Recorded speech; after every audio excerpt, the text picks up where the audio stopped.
I did a lot of work with Middlesex University on franchising. And I looked at whether franchising could be the methodology by which we would grow, because the whole high street is made up of franchises. So I thought, could we create a social franchise?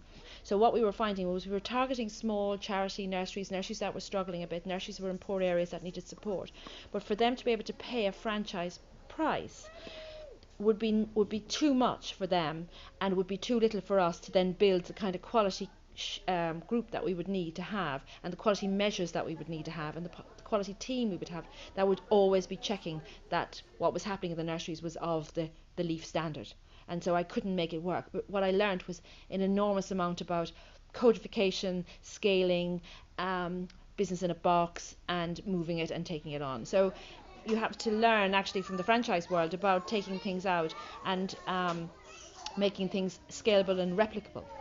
Our nurseries look a particular way.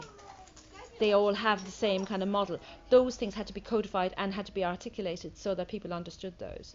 So while we didn't end up going as a social franchise as a model, and we went on traditional business acquisitions as a model, actually what we learned from the process of looking at franchising was enormously helpful for our scaling up and for our integration.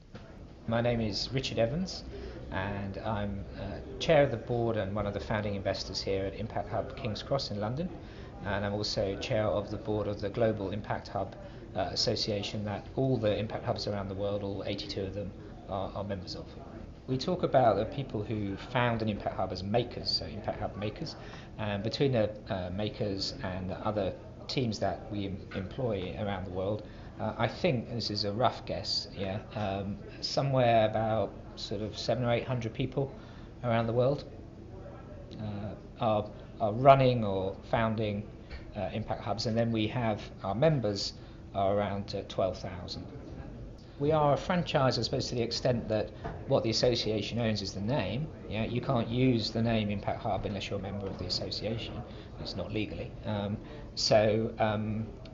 are some aspects of the model, if you like, that are sort of based on franchising, and people pay a membership fee to be part of the association. So to that extent, you could say there is a franchising element. Yeah, we really focus on the individual and the team, and we have a family, and that kind of works. The size that we are at the moment, we did grow 4 or 5 years ago. We grew to about twice the size in people numbers that we are now. The lesson was that there's a certain size that you can ensure that it does feel like a family. Everyone knows each other well, everyone spends a bit of time together, and it's all about having a system that encourages that and develops that.